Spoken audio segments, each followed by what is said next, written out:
La mañana en que todo cambió, Madrid amaneció gris. Recuerdo mirar por la ventana de nuestro piso en Lavapiés y pensar que el cielo reflejaba perfectamente lo que sentía por dentro. Llevaba 5 años casada con Ramón, y cada día que pasaba sentía que me desvanecía un poco más, como si fuera un fantasma habitando mi propia vida. Ese día, mi suegra Carmen cumplía 60 años, y Ramón había organizado una comida familiar en Casa Paco, ese restaurante de toda la vida, cerca de la Plaza Mayor, donde servían el mejor cocido madrileño. Mientras me arreglaba frente al espejo, Ramón entró al dormitorio con esa mirada que yo ya conocía demasiado bien. «¿Dónde está la pulsera de oro que te regaló mi madre el año pasado?», preguntó, rebuscando entre mis cosas sin ningún cuidado. «La tengo guardada», respondí sin mirarlo. No le iba a decir que la había empeñado 3 meses atrás para pagar la matrícula de los cursos de diseño que estaba haciendo a escondidas, cursos que representaban mi única esperanza de independencia, mi secreto mejor guardado. «La necesito. Mi madre espera que la lleves puesta hoy», insistió, cerrando con fuerza el cajón de mi cómoda. «No puedo, Ramón. No la encuentro». Mentí, sintiendo cómo se me aceleraba el pulso. Se acercó despacio, con esa calma que siempre precedía a la tormenta. «¿Me estás tomando por idiota, Lucía? ¿Sabes lo importante que es esto para mi madre? El primer golpe siempre es el que más duele, no tanto por el dolor físico, sino por la sorpresa, por ese momento en que comprendes que la persona que prometió amarte y protegerte ha cruzado una línea que nunca debería cruzarse». El impacto de su mano contra mi mejilla resonó en la habitación como un trueno. Me quedé inmóvil, sintiendo el calor expandirse por mi cara mientras las lágrimas se agolpaban en mis ojos, pero me negué a llorar. No le iba a dar ese placer. Con los años había aprendido a guardar el dolor en algún rincón oscuro dentro de mí, donde nadie pudiera verlo. «Eres una desagradecida», escupió Ramón. «Todo lo que tienes es gracias a mí y a mi familia. ¿Qué sería sin nosotros? Nada». Se fue dando un portazo y me dejó allí, temblando, con la marca de sus dedos grabada en mi piel y algo más que se rompía dentro de mí. Era cierto que los Mendoza eran una familia respetada en el barrio. El padre de Ramón, don Ernesto, había sido concejal y tenían una ferretería que llevaba generaciones en la familia. Cuando me casé con Ramón, todos decían que había tenido suerte, que había ascendido. Nadie sabía lo que ocurría puertas adentro. Me senté en el borde de la cama y miré las fotos que decoraban la mesita de noche. En ellas, una Lucía sonriente posaba junto a Ramón en nuestra boda, en Navidades, en Benidorm durante nuestro último verano. Era como mirar a una extraña. ¿Dónde había quedado aquella chica llena de sueños que estudiaba Bellas Artes cuando conoció a Ramón? Poco a poco, él se había encargado de alejarme de mis amigos, de convencerme para que dejara la universidad, porque ya no era necesario, de hacerme dependiente de él en todos los aspectos. Pensé en mi familia en Sevilla, en mi madre, que nunca aprobó mi matrimonio con Ramón, que siempre decía que había algo en sus ojos que no le gustaba, en mi hermana Ana, con quien apenas hablaba ya porque a Ramón le molestaban nuestras largas conversaciones telefónicas. ¿Cuándo fue la última vez que las vi? ¿En Semana Santa del año pasado? ¿Cómo había permitido que me alejaran tanto de ellas? Mientras me aplicaba maquillaje para cubrir la marca roja que comenzaba a oscurecerse en mi mejilla, tomé una decisión. No fue algo dramático. No hubo un momento de epifanía con música celestial de fondo. Fue más bien como cuando después de mucho tiempo sin poder respirar bien, finalmente puedes tomar una bocanada completa de aire. Supe con claridad que tenía que irme. El teléfono sonó y me sobresalté. Era Ramón. «Tenemos que estar en el restaurante en 1 hora», dijo con tono frío, como si nada hubiera pasado minutos antes. «Mi madre está ilusionada con verte. No la decepciones». «Allí estaré», contesté con una voz que no parecía la mía. Colgué y de inmediato llamé a mi hermana. Cuando escuché su voz, rompí a llorar por primera vez en mucho tiempo. «Ana», dije entre sollozos, «necesito tu ayuda». Le conté todo. Los insultos, el control y finalmente, los golpes. No era la primera vez que ocurría, pero sí sería la última. Mi hermana guardó silencio unos segundos que me parecieron eternos. «Ven a casa», dijo finalmente. «Hoy mismo. No necesitas nada más que a ti misma». Mientras me arreglaba para la comida familiar, empecé a planear mi huida. Iría a la celebración, actuaría con normalidad, y después, cuando Ramón se reuniera con sus amigos para la partida de mus de los viernes, recogería lo imprescindible y me iría a la estación de Atocha para tomar el AVE a Sevilla. Me miré una última vez al espejo. El maquillaje había cubierto la mayor parte de la marca, pero yo todavía podía verla, como había visto tantas otras antes que terminaron desvaneciéndose de mi piel, pero nunca de mi memoria. Esta vez sería diferente. Esta vez no habría vuelta atrás. Salí del piso con la cabeza alta. El cielo seguía gris, pero por primera vez en mucho tiempo, sentí un atisbo de esperanza. Había sobrevivido 5 años en una jaula dorada. Ahora era tiempo de volar. Fingir siempre ha sido un talento que nunca supe que tenía hasta que mi supervivencia dependió de ello. Durante la comida en Casa Paco, actué como la nuera perfecta. Besé las mejillas arrugadas de Carmen, alabé su nuevo corte de pelo y sonreí cuando todos brindaron por su salud. Nadie notó que mi mano temblaba al sostener la copa de vino, ni que apenas probé el cocido. Nadie excepto Teresa, la hermana menor de Ramón, que me miró con esos ojos suyos que siempre parecían saberlo todo. «Estás pálida, Lucía», me dijo en un momento en que nos quedamos solas en el baño. «¿Todo bien?» Teresa siempre había sido diferente al resto de los Mendoza. Había estudiado psicología y trabajaba en una asociación para mujeres maltratadas en Vallecas. A veces me preguntaba si sospechaba algo, si podía ver a través de mi fachada de matrimonio feliz. «Solo un poco cansada», respondí, retocándome el maquillaje. Teresa se acercó y, con delicadeza, pasó su pulgar por mi mejilla, justo donde el maquillaje ocultaba la marca. No dijo nada, pero sus ojos se llenaron de una tristeza comprensiva. «Sabes que puedes contar conmigo, ¿verdad?», susurró, apretando mi mano. «Para lo que sea». Asentí, incapaz de hablar por miedo a quebrarme. En ese momento quise contarle todo, pero no pude. Parte de mí temía que, a pesar de su trabajo, la lealtad familiar pesara más, y no podía arriesgarme. Cuando volvimos a la mesa, Ramón estaba contando una de sus anécdotas de trabajo, esas que siempre lo hacían quedar como el héroe de la ferretería, salvando proyectos y ganando clientes importantes. A su lado, don Ernesto asentía con orgullo. Siempre había sido así, padre e hijo, 2 gotas de agua, con ese mismo aire de superioridad, esa misma forma de mirar a las mujeres como si fuéramos adornos útiles. Y entonces le dije al arquitecto: «Amigo, ese material no aguantará ni el primer invierno madrileño», relataba Ramón entre las risas de la familia. Si no fuera por mí, media calle Serrano se hubiera venido abajo con las lluvias. Cuando nuestras miradas se cruzaron, me sonrió como si nada hubiera pasado esa mañana, como si no me hubiera golpeado horas antes, y esa sonrisa, esa facilidad para pasar del maltrato al cariño, me dio más miedo que sus gritos. Era como vivir con 2 personas diferentes en un mismo cuerpo, y nunca sabía cuál de las 2 me esperaría al volver a casa. Después del postre, Ramón anunció que se iba con su padre y sus tíos a jugar al mus en el bar de siempre. Me besó en la frente al despedirse, un beso que me provocó un escalofrío de repulsión que logré disimular. «No me esperes despierta», me dijo. «Ya sabes cómo se pone papá cuando va ganando».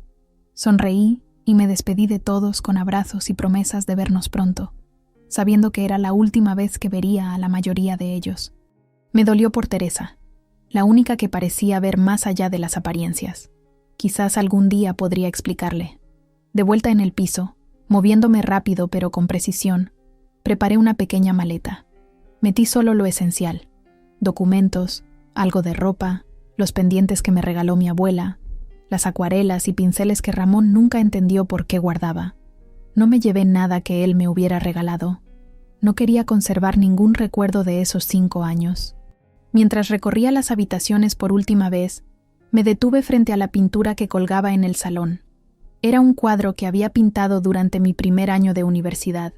Un amanecer sobre el Guadalquivir visto desde Triana. Ramón siempre decía que era demasiado amateur para colgarlo, pero mi suegra había insistido en que quedaba bien con la decoración. Lo descolgué y lo añadí a mis pertenencias. Era parte de mí, de la Lucía que había existido antes de convertirse en la señora de Mendoza. Llamé a un taxi para que me recogiera y esperé junto a la ventana, observando la calle. Era una tarde de viernes como cualquier otra en Lavapiés. Gente paseando, el dueño del bar de la esquina regando las plantas de su terraza, niños volviendo del colegio. Vida normal transcurriendo mientras la mía estaba a punto de dar un vuelco completo. Mi teléfono vibró. Era un mensaje de Ana. Acabo de llegar a Atocha. Te espero en la cafetería de la estación. Todo saldrá bien, hermanita. Sentí una oleada de gratitud tan intensa que casi me hizo llorar. Mi hermana había tomado el primer tren desde Sevilla para acompañarme en el viaje de vuelta, para asegurarse de que no estaría sola en ese momento crucial. Justo cuando iba a responderle, recibí otro mensaje. Este era de Teresa. No sé qué está pasando, pero veo en tus ojos que necesitas ayuda. Estoy aquí si me necesitas. Y si decides irte, entenderé por qué. Me quedé mirando el mensaje largamente. ¿Cómo lo sabía? ¿Tan transparente era para ella? Le respondí con un simple «Gracias por todo», esperando que algún día pudiera explicarle mejor. Antes de cerrar la puerta, dejé sobre la mesa del comedor mi anillo de boda y una nota breve que había escrito esa misma mañana. Cuando el amor se convierte en miedo, ya no es amor. No me busques. No sentí tristeza al cerrar esa puerta por última vez, ni siquiera rabia. Lo que sentí fue alivio, como quien sale por fin de un cuarto oscuro y sofocante hacia el aire libre. El taxi me esperaba abajo. Le di la dirección de la estación de Atocha y no miré atrás mientras el coche se alejaba de lo que había sido mi prisión durante 5 años. En el taxi, recibí una llamada de mi madre. Le había contado todo por mensaje mientras esperaba, incapaz de decírselo directamente. «Mi niña», dijo con la voz entrecortada. «¿Por qué no me lo dijiste antes?» «Tenía vergüenza, mamá», confesé. Me sentía una fracasada. «Fracasada es quien se queda donde no la valoran», respondió con esa sabiduría sencilla que siempre había tenido. Volver a casa nunca es fracasar. Cuando llegué a la estación y vi a Ana esperándome con un café y esa sonrisa que siempre me había dado fuerzas, supe que estaba haciendo lo correcto. No era el final de mi historia, sino el principio de una nueva. «¿Lista para volver a casa?», me preguntó Ana, abrazándome como si quisiera protegerme de todo el mundo. «Lista», respondí, sintiendo por primera vez en mucho tiempo que podía respirar sin ese peso en el pecho que se había vuelto tan familiar. Mientras esperábamos el ave que nos llevaría de vuelta a Sevilla, pensé en todas las veces que Ramón me había dicho que sin él no era nada, que nadie me querría como él. Qué equivocado estaba. Aquí estaba yo, dando el paso más valiente de mi vida, rodeada del amor verdadero de mi familia. Y eso era serlo todo. El ave atravesaba la meseta castellana a toda velocidad, mientras yo observaba el paisaje cambiar por la ventanilla. Campos infinitos de trigo, pueblos que aparecían y desaparecían en cuestión de segundos, el sol comenzando a ponerse en el horizonte. Ana dormitaba en el asiento junto al mío, agotada después de haber hecho el viaje de ida y vuelta en un mismo día por mí. Mi teléfono había estado sonando sin parar la última hora. Primero fueron mensajes confusos de Ramón, preguntando dónde estaba, diciéndome que la cena estaba lista. Luego vinieron las llamadas cuando encontró mi nota y mi anillo. No contesté ninguna. Finalmente, cuando debió darse cuenta de que me había llevado mis documentos y parte de mi ropa, los mensajes cambiaron de tono. Pasaron de la preocupación fingida a la rabia, de las súplicas a las amenazas. Lo último que leí antes de apagar el móvil fue: «Nadie deja a un Mendoza así. Esto no se va a quedar así, Lucía». Sentí un escalofrío, pero me obligué a respirar profundamente. Ya no podía hacerme daño. Estaba a cientos de kilómetros de distancia, y pronto estaría aún más lejos de él, física y emocionalmente. «¿Estás bien?». Ana había despertado y me miraba con preocupación. «Mejor que nunca», respondí. Y por primera vez en mucho tiempo, no era una mentira. Cuando el tren entró en Santa Justa, la estación de Sevilla, sentí una emoción difícil de describir. No era solo nostalgia por volver a mi ciudad natal después de tanto tiempo. Era la sensación de estar volviendo a mí misma. En el andén nos esperaban mi madre y mi tía Dolores. Al verlas, no pude contener las lágrimas. Mi madre me abrazó como cuando era pequeña, envolviéndome completamente, mientras susurraba: «Ya estás en casa, mi niña», una y otra vez. Mi tía, siempre más práctica, Se encargó de mi maleta mientras nos dirigía hacia la salida con esa energía que la caracterizaba. «Ya está todo preparado en casa», dijo. «Tu habitación está lista y he hecho gazpacho y tortilla de patatas. No hay problema que no mejore con un buen plato de comida casera». El taxi nos llevó por las calles iluminadas de Sevilla. Era primavera y la ciudad estaba en pleno esplendor. Los naranjos en flor, las plazas llenas de vida, el olor a azahar mezclándose con el de las tapas que salían de los bares. Todo me resultaba familiar y extraño a la vez, como un sueño recurrente del que por fin no tenía que despertar. La casa de mi madre en el barrio de Santa Cruz no había cambiado nada. El mismo patio andaluz con sus macetas de geranios, la fuente pequeña en el centro, las paredes encaladas. Todo estaba igual que cuando me fui, como si hubiera estado esperándome pacientemente todos estos años. Esa noche, después de cenar rodeada del cariño de mi familia, me senté en el patio a solas. El rumor del agua de la fuente y el canto ocasional de algún pájaro nocturno eran los únicos sonidos. Qué diferente a las noches en Madrid, con Ramón criticando cada cosa que hacía, con el miedo constante a decir o hacer algo que pudiera desatar su ira. ¿Puedo sentarme contigo? Mi madre apareció con 2 tazas de manzanilla. Se sentó a mi lado en silencio, respetando mi espacio, pero haciéndome saber que no estaba sola. Siempre había sido así, delicada pero fuerte, como las columnas de mármol que sostenían el patio de nuestra casa. «Mañana iremos a poner la denuncia», dijo finalmente. «El primo Antonio, que es abogado, ya está al tanto de todo. Nos acompañará». Asentí. Había pensado mucho en esto durante el viaje. Parte de mí quería simplemente desaparecer, empezar de nuevo y olvidar todo lo vivido. Pero otra parte, cada vez más fuerte, sabía que tenía que enfrentarme a Ramón, no solo por mí, sino por todas las que vendrían después de mí si no lo hacía. «Tengo miedo, mamá», confesé. «Ramón tiene contactos. Su padre conoce a mucha gente importante». Mi madre tomó mi mano con firmeza. «Y nosotros tenemos la verdad y la dignidad. No estás sola en esto, Lucía. Nunca más estarás sola». Al día siguiente, denunciar fue más duro de lo que esperaba. Tener que relatar cada incidente, cada golpe, cada humillación, fue como vivirlo todo de nuevo. El policía que tomó mi declaración, un hombre joven con ojos amables, me escuchó sin interrumpirme, tomando notas meticulosamente. «Esto es muy valiente lo que está haciendo», me dijo cuando terminé. «Muchas no se atreven». Pensé en todas las mujeres que seguían atrapadas como yo lo había estado, creyendo que no había salida o que no merecían una vida mejor. Pensé en Teresa y me pregunté cuántas historias como la mía habría escuchado en su trabajo. A la salida de la comisaría, mi teléfono sonó. Era un número que no reconocí. Dudé, pero algo me dijo que debía contestar. «¿Lucía?» Era Teresa. «No te preocupes. No le he dicho a nadie que hablamos. Solo quería saber si estás bien». Su voz me transmitió un alivio inesperado. «Estoy bien, Teresa. Estoy en Sevilla, con mi familia». Hubo un silencio al otro lado. «Ramón está como loco. Ha ido a la policía, pero le han dicho que no pueden hacer nada porque eres mayor de edad y no has cometido ningún delito. Ha contratado a un detective privado». Sentí un nudo en el estómago. «Teresa, no tienes que explicarme nada», me interrumpió. «Llevo años viéndolo. Los moratones mal disimulados, tu mirada asustada cuando él levantaba la voz. Trabajo con mujeres que han pasado por lo mismo cada día. Debería haber hecho más.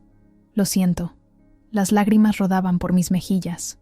No eran lágrimas de tristeza, sino de alivio, de sentirme comprendida. «Quiero testificar», dijo Teresa con determinación.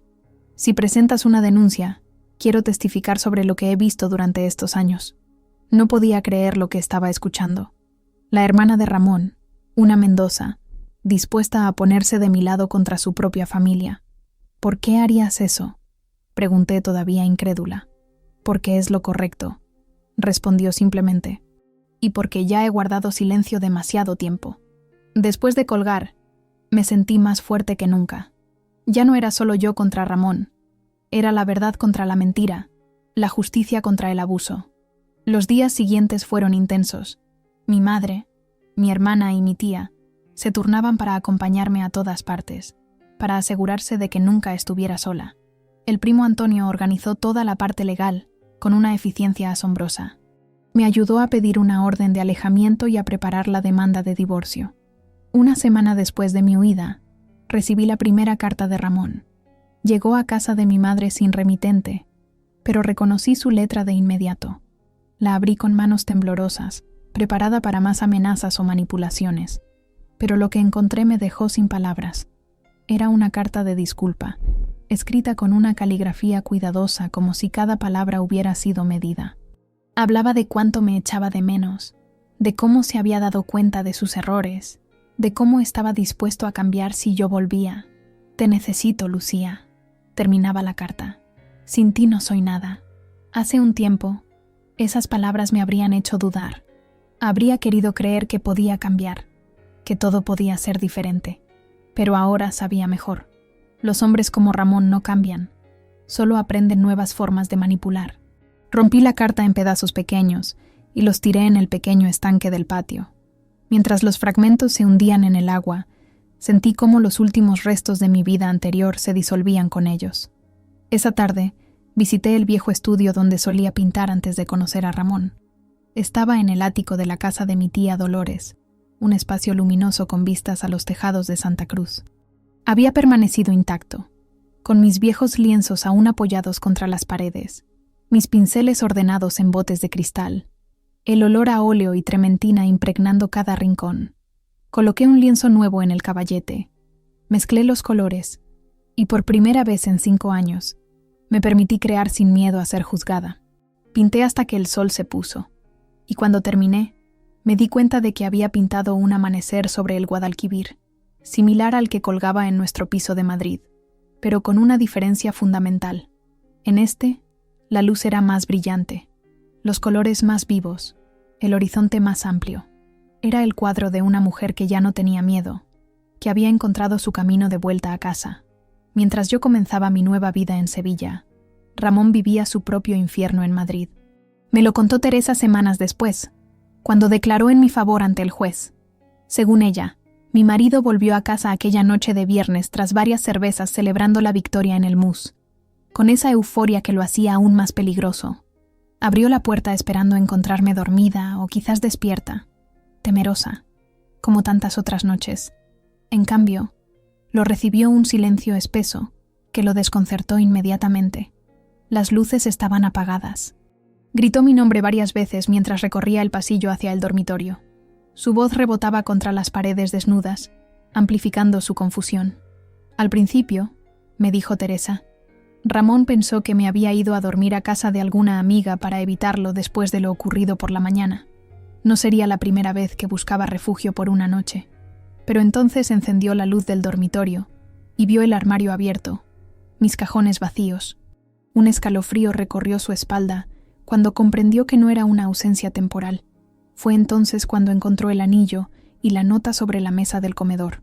Teresa, que lo vio al día siguiente, me dijo que nunca había visto a su hermano así.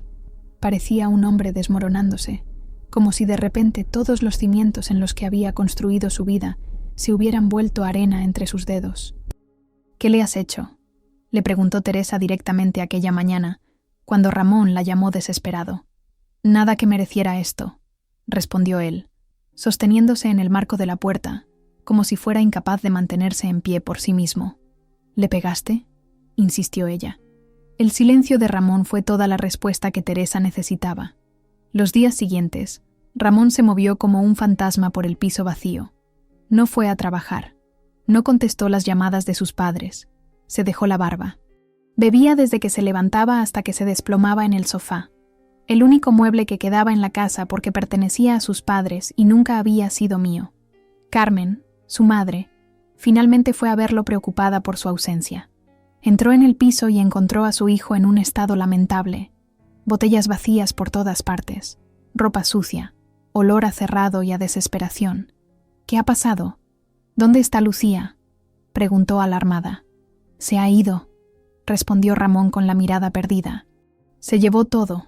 Carmen recorrió el apartamento vacío, procesando la situación. No había rastro de mí, ni una foto, ni un adorno, ni siquiera las cortinas que ella misma me había ayudado a coser para el salón. Era como si yo nunca hubiera existido. «Hijo mío, esto no es normal», dijo Carmen con la voz temblorosa. «¿Por qué se llevaría absolutamente todo? ¿Qué pasó entre vosotros?» Ramón intentó la misma estrategia que siempre le había funcionado con su madre: minimizar, mentir, culpar a otros. Pero esta vez, ante la evidencia física del piso completamente vacío, sus excusas sonaban huecas, incluso para él mismo. «Tuvimos una discusión», dijo finalmente. Se enfadó y se marchó. «¿Una discusión justifica que se lleve hasta los cubiertos?», preguntó Carmen con una lucidez que sorprendió a su hijo. «Ramón, ¿qué le hiciste a esa chica?». Fue la primera vez que alguien en la familia Mendoza cuestionaba directamente las acciones de Ramón. El efecto fue como un golpe físico para él. Se derrumbó en el sofá y, para sorpresa de su madre, empezó a llorar. No eran lágrimas de arrepentimiento, me explicaría después Teresa, sino de rabia, de humillación. El gran Ramón Mendoza, abandonado, expuesto en su verdad. Aquella noche, después de que su madre se marchara con la promesa de volver al día siguiente con comida y productos de limpieza, Ramón revisó frenéticamente todos los cajones buscando alguna pista sobre mi paradero. Encontró que había dejado todas las facturas, todos los recibos. No quería nada que pudiera vincularme a él o a aquella vida. También descubrió algo que lo sorprendió: los papeles de propiedad del piso. El apartamento que durante años había presumido era suyo, en realidad estaba a mi nombre. Había sido un regalo de mi abuela cuando cumplí los 25, pero Ramón, en su arrogancia, nunca se había molestado en leer los documentos que firmaba. Simplemente asumió que, como marido, todo lo mío era suyo. Furioso, llamó a su padre. Don Ernesto llegó en menos de media hora, aún con la servilleta del restaurante donde estaba cenando, colgando del bolsillo de su americana. «Papá, esa zorra me ha engañado», dijo Ramón nada más abrir la puerta. «El piso está a su nombre. ¿Puede hacer eso? ¿Puede simplemente echarme de mi propia casa?». Don Ernesto, acostumbrado a resolver los problemas de su hijo, pidió ver los papeles. Después de revisarlos, su expresión cambió. Por primera vez, miró a su hijo con algo parecido a la decepción. «Legalmente es su casa», confirmó. «Y si lo que me cuenta tu madre es cierto, y te has comportado como un animal con ella, no me extraña que se haya ido llevándose sus cosas». «¿De qué lado estás?», gritó Ramón, incrédulo. «Del tuyo, como siempre», respondió don Ernesto con tono cansado. «Pero esta vez no puedo arreglarlo todo con un par de llamadas. Si has maltratado a tu mujer y ella te ha denunciado, vas a tener que responder por ello». Esa noche, Ramón durmió por primera vez con el miedo que yo había conocido durante tantos años. Miedo a lo que vendría, miedo a perder el control sobre su vida, miedo a que todos descubrieran quién era realmente. Al día siguiente recibió la notificación, una orden de alejamiento. No podía acercarse a mí, ni a mi familia, ni a mi lugar de trabajo. No podía llamarme ni contactarme de ninguna manera. De repente, yo había pasado de ser su posesión a ser alguien protegido por la ley contra él. Fue entonces cuando empezó a escribirme cartas. Cartas largas, elaboradas, llenas de promesas y disculpas. Cartas que yo rompía sin terminar de leer. Para entonces yo ya sabía que las palabras de Ramón eran como veneno envuelto en papel bonito. Ya no me afectaban. Según me contó Teresa, Ramón perdió el trabajo en la ferretería familiar después de que varios clientes se enteraran de la situación y amenazaran con dejar de comprar allí. Don Ernesto, preocupado por la reputación del negocio, le sugirió tomarse un tiempo. Fue el golpe definitivo para su ego. El piso, mi piso, se puso en venta. No quería nada que me recordara a él o a esa vida. Mi abogado se encargó de todo. El dinero sería para empezar de nuevo, para financiar mis estudios incompletos, para comprar un pequeño estudio donde pudiera pintar sin miedo. Lo último que supe de Ramón, antes del juicio, fue a través de Teresa. Me contó que se había mudado temporalmente a casa de sus padres, que apenas salía, que había empezado a beber más de lo habitual, que por las noches, a veces lo escuchaba llorar. «No es por ti», me aclaró Teresa cuando vio mi expresión. «Llora por él mismo, por lo que ha perdido, no por el daño que te hizo». Era la confirmación de lo que yo ya sabía. Ramón jamás entendería el impacto real de sus acciones. Para él, yo no era una persona con sentimientos y dignidad. Era una posesión que se había atrevido a dejarlo, humillándolo frente a todos. La última vez que vi el piso fue en una foto que me envió el agente inmobiliario, cuando finalmente se vendió, meses después. Estaba completamente vacío, con las paredes recién pintadas de blanco, como si quisieran borrar cualquier rastro de la vida que habíamos tenido allí. Me pareció apropiado. Era como un lienzo en blanco, listo para que otra persona escribiera una historia mejor que la nuestra. Ese día, mientras miraba la foto en mi móvil, sentada en el pequeño balcón de mi nuevo apartamento en la calle Feria, rodeada de macetas con albahaca y romero, me di cuenta de que por fin había dejado de tener miedo. Ya no me sobresaltaba cuando sonaba el teléfono. Ya no miraba por encima del hombro al caminar por la calle. Ya no tenía pesadillas. Había sobrevivido. Y más que eso, estaba comenzando a florecer nuevamente. El juicio llegó 6 meses después de mi huida. 6 meses en los que había logrado reconstruir algo parecido a una vida normal en Sevilla. Me había matriculado para terminar mis estudios en Bellas Artes. Trabajaba medio tiempo en una galería del barrio de Triana y había alquilado un pequeño apartamento cerca del río. No era mucho, pero era mío, y nadie podía quitármelo. El día que recibí la citación judicial, estaba en casa de mi madre ayudándola a preparar gazpacho para la comida del domingo. El papel oficial temblaba en mis manos, mientras leía la fecha y hora en que tendría que enfrentarme a Ramón, por primera vez desde mi partida. «No tienes que ir si no quieres», dijo mi madre, limpiándose las manos en el delantal. «Antonio dice que puedes declarar por videoconferencia». «No», respondí con una firmeza que me sorprendió a mí misma. «Quiero mirarlo a la cara. Quiero que vea que ya no le tengo miedo». El primo Antonio, nuestro abogado, había preparado el caso meticulosamente. Teníamos fotografías de los moratones que me había dejado Ramón a lo largo de los años, fotos que yo había guardado en secreto, enviándolas a una cuenta de correo que él desconocía, mensajes de texto amenazantes, y lo más importante, el testimonio de Teresa. La mañana del juicio, me desperté antes del amanecer. Me vestí con cuidado, un traje sastre azul marino que me había comprado específicamente para ese día, el pelo recogido en un moño austero, maquillaje discreto que ocultaba mi palidez. Quería proyectar fortaleza, serenidad. No iba como víctima, sino como superviviente.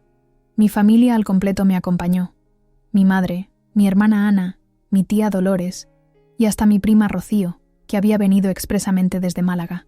Fuera del juzgado de la avenida de la Buaira, nos encontramos con Antonio, que repasó conmigo una vez más lo que sucedería dentro.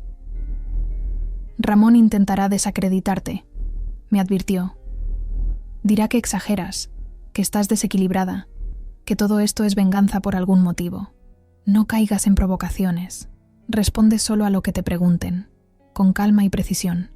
Asentí, sintiendo cómo se me secaba la boca. A pesar de mi determinación, la idea de volver a ver a Ramón me producía un nudo en el estómago. Lo primero que noté al entrar a la sala fue el silencio. Ese silencio tenso, expectante, que parece contener el aliento. Y entonces lo vi. Estaba sentado junto a su abogado, un hombre mayor con aspecto severo, que reconocí como amigo de su padre. Ramón parecía más delgado, con ojeras profundas y un gesto amargo que no recordaba haberle visto antes. Levantó la mirada cuando entré y nuestros ojos se encontraron por un instante. No pude descifrar lo que vi en ellos. ¿Rabia? ¿Arrepentimiento?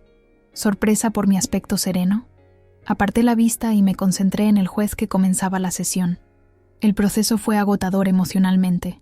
Durante horas, reviví cada incidente, cada humillación, cada golpe. El abogado de Ramón, como había previsto Antonio, intentó pintarme como una mujer inestable, manipuladora, que se había aprovechado de la generosidad de los Mendoza para luego abandonar a su marido sin motivo, llevándose bienes que no me pertenecían. La señora dejó a mi cliente en la calle, literalmente, argumentó con vehemencia. Se llevó hasta los cubiertos, su señoría. ¿Son estas las acciones de alguien que huye por miedo o las de alguien que planea meticulosamente una venganza? Antonio respondió con calma. Mi cliente se llevó lo que legalmente le pertenecía. El apartamento estaba a su nombre. un regalo de su abuela antes del matrimonio. Los muebles habían sido comprados con su dinero. ¿Debía quizá dejar sus propiedades para que su maltratador las disfrutara? Cuando fue el turno de Teresa, sentí que se me paraba el corazón. Entró con la cabeza alta, elegante en un vestido gris perla, y se sentó frente al juez sin mirar a su hermano. Su voz no tembló ni una vez mientras describía lo que había visto durante los años de nuestro matrimonio. «Vi a mi cuñada con moratones que intentaba ocultar con maquillaje», declaró. «La vi encogerse cuando mi hermano levantaba la voz. La vi convertirse en una sombra de la mujer alegre y creativa que conocí antes de que se casaran». «¿Y por qué no dijo nada antes, señora Mendoza?», preguntó el juez. Teresa respiró hondo antes de responder. «Por cobardía, por lealtad familiar malentendida. Porque mi padre y mi hermano siempre me dijeron que los asuntos familiares se quedaban en casa. Me arrepiento cada día de no haber hablado antes». En ese momento, miré a Ramón. Estaba pálido, con los puños apretados sobre la mesa. La traición de su hermana era algo que no había previsto. Teresa, la pequeña, la incondicional, la que siempre había admirado a su hermano mayor, estaba desmontando toda la imagen que había construido de sí mismo. Al final del día, exhaustos todos, el juez dictó su sentencia: orden de alejamiento permanente, divorcio por malos tratos con compensación económica y una pena de 2 años de trabajo comunitario para Ramón, además de la obligación de asistir a un programa de reeducación para maltratadores. No era un castigo severo, teniendo en cuenta todo lo que me había hecho, pero era un reconocimiento oficial de la verdad. Ya no era mi palabra contra la suya. Era un hecho legal, documentado, que Ramón Mendoza había maltratado a su esposa. A la salida, los Mendoza, don Ernesto, Carmen y Ramón, pasaron junto a nosotros sin mirarnos. Solo Teresa se acercó brevemente para abrazarme. «Esto ha roto mi familia», susurró en mi oído. «Pero era necesario. Nunca te olvidaré, Lucía». Supe que probablemente sería la última vez que la vería. Teresa pagaría un alto precio por su valentía. La familia Mendoza no perdonaba la deslealtad, y ella lo sabía cuando decidió testificar. Las semanas siguientes al juicio trajeron un aluvión de reacciones. Recibí mensajes de antiguas amigas de Madrid que se habían enterado de todo y querían mostrarme su apoyo. También llegaron mensajes no tan amables de algunos miembros de la familia Mendoza, culpándome de haber destrozado a Ramón y manchado el apellido de la familia. Lo más sorprendente fue una carta de Carmen, mi ex suegra.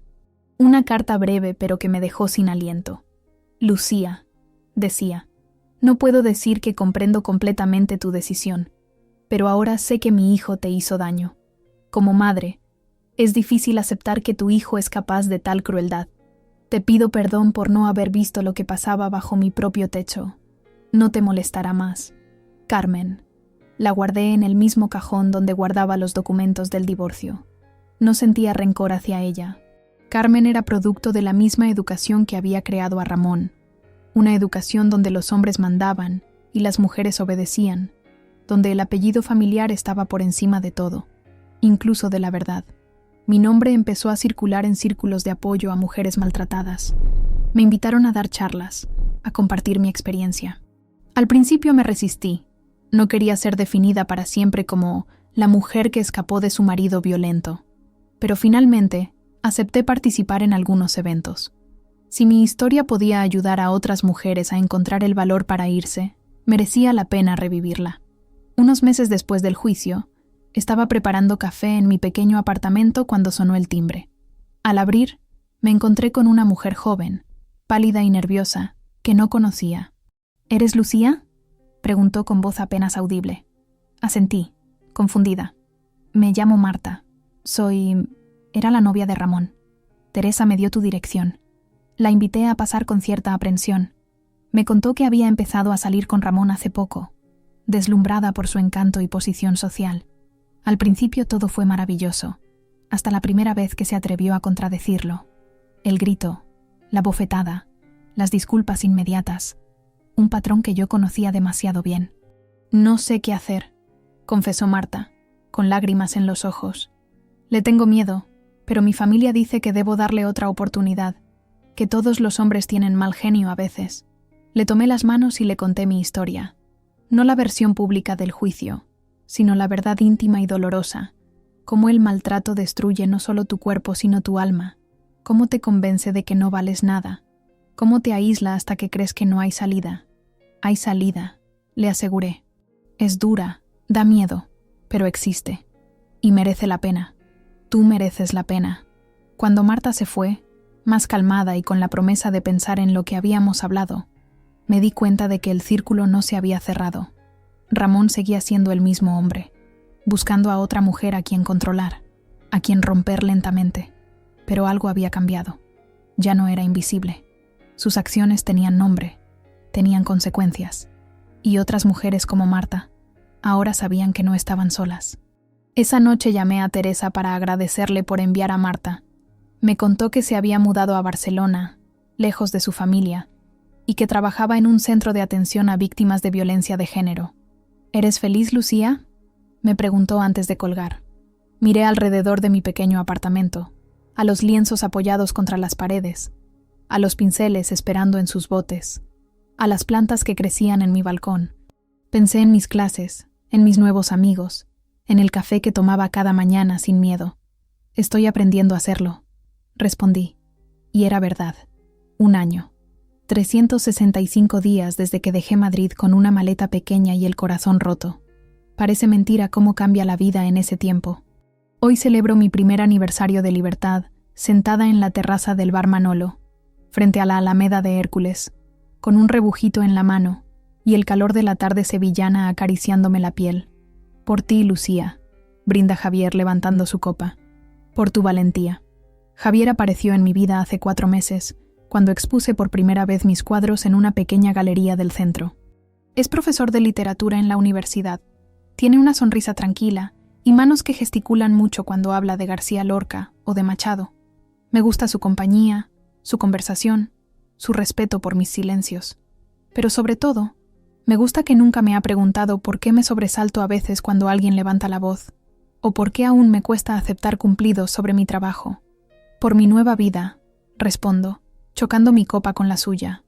En este año he aprendido muchas cosas. He aprendido que la libertad tiene un sabor, un olor, una textura, que el miedo no desaparece de golpe, sino que se va disolviendo poco a poco, como azúcar en café caliente, hasta que un día te das cuenta de que puedes respirar sin ese peso en el pecho. He aprendido a reconocer las pequeñas victorias, dormir una noche entera sin pesadillas, usar la ropa que me gusta sin preocuparme de si es demasiado llamativa, decir no sin sentir culpa después. Mi exposición, modesta pero exitosa, fue una de esas victorias. Renacimiento, la titulé. 12 cuadros que contaban mi viaje desde la oscuridad hacia la luz, sin palabras, solo con colores y texturas.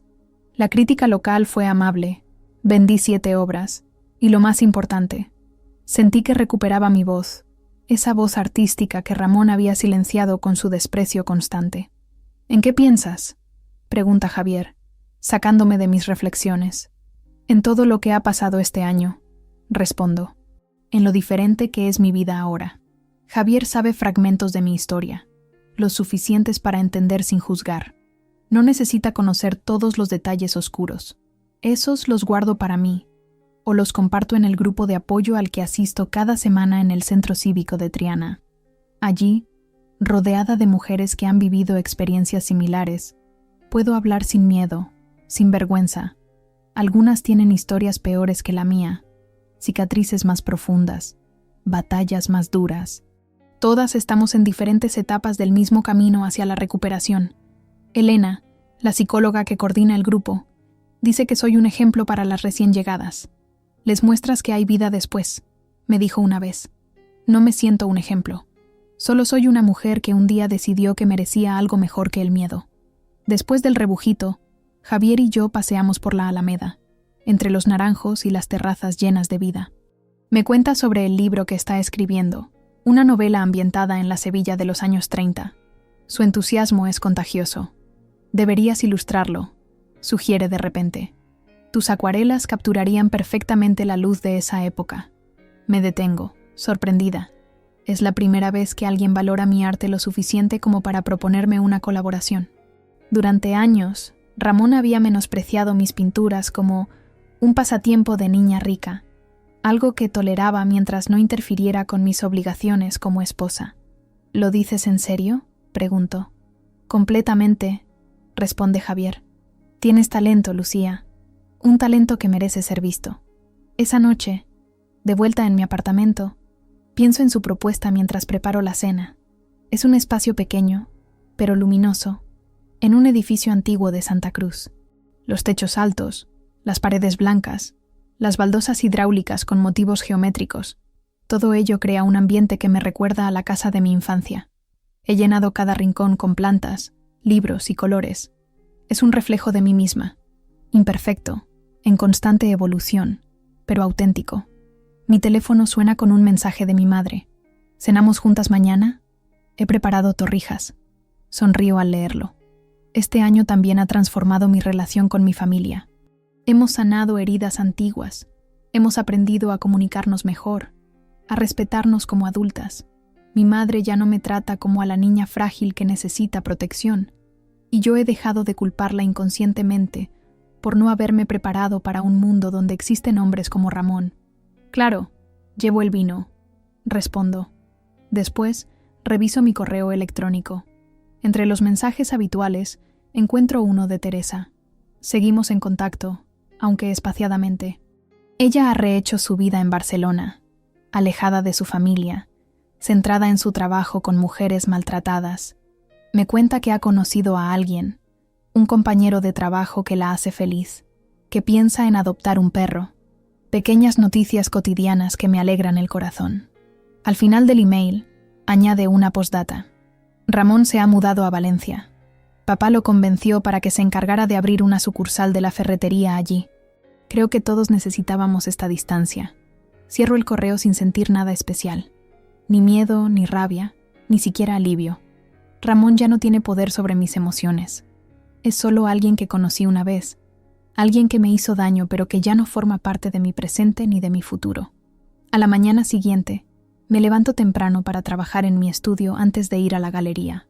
He empezado una serie nueva, inspirada en el Guadalquivir y sus diferentes luces a lo largo del día.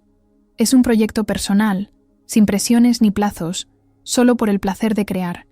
Mientras preparo los colores, pienso en la propuesta de Javier. Ilustrar su libro sería un reto, algo que nunca he hecho, pero la idea me emociona. Parte del proceso de reconstruirme ha sido aprender a abrazar lo desconocido, a no temer a los nuevos comienzos. De camino a la galería, paso por el mercado de Triana. Me gusta el bullicio, los olores, los colores, los vendedores que ya me reconocen y me guardan las mejores fresas o el pescado más fresco. Es un ritual que he incorporado a mi nueva vida, como el café en la Plaza del Salvador los domingos, o las visitas al cine de verano con Ana cuando el calor aprieta. La galería donde trabajo, Espacio Luz, es pequeña pero tiene buena reputación en Sevilla. La dueña, Carmela, es una mujer de 60 años con energía inagotable y un ojo extraordinario para detectar talento. Me contrató después de ver mis cuadros en la exposición de fin de carrera, impresionada, según dijo, por la intensidad emocional de mi trabajo. «Tienes algo que contar, niña», me dijo entonces, «y sabes cómo hacerlo sin palabras». Trabajar aquí me ha permitido conocer a otros artistas, aprender sobre el negocio del arte y, poco a poco, construir mi propia identidad profesional. Ya no soy la ex de Ramón, ni la chica que escapó de un matrimonio abusivo. Soy Lucía Jiménez, pintora, galerista en formación, mujer independiente. «Buenos días», saluda Carmela cuando entro. «Tengo noticias. ¿Te acuerdas del coleccionista de Barcelona que vino la semana pasada? Quiere 2 de tus cuadros para su casa de Cadaqués». La noticia me llena de una alegría que antes no me habría permitido sentir plenamente. Siempre había algo, una voz interna, con sospechoso parecido a la de Ramón, que me decía que no me merecía el éxito, que todo era casualidad o lástima de los demás. «Eso es maravilloso», exclamó, permitiéndome saborear el momento. «Y quiere encargarte un tercero», continúa Carmela con una sonrisa cómplice. «Un retrato de su esposa, en tu estilo, un encargo, un retrato, confianza en mi visión artística. Son reconocimientos que significan mucho más que el dinero que me pagarán». La jornada transcurre entre clientes, envíos y la preparación de la próxima exposición. Cuando terminamos, Carmela me invita a una copa en la azotea de la galería, nuestro pequeño ritual de los viernes. Por cierto, dice mientras servimos el vino, he estado pensando, ¿has considerado dar clases de pintura? Tengo varias consultas de gente interesada. La idea nunca se me había ocurrido. Enseñar mi pasión a otros. Transmitir no solo técnicas, sino el poder sanador del arte, algo que yo misma he experimentado. Podría intentarlo, respondo, sorprendida por mi propia apertura a la propuesta. Esa noche, después de cenar con mi madre, las torrijas estaban deliciosas, como siempre.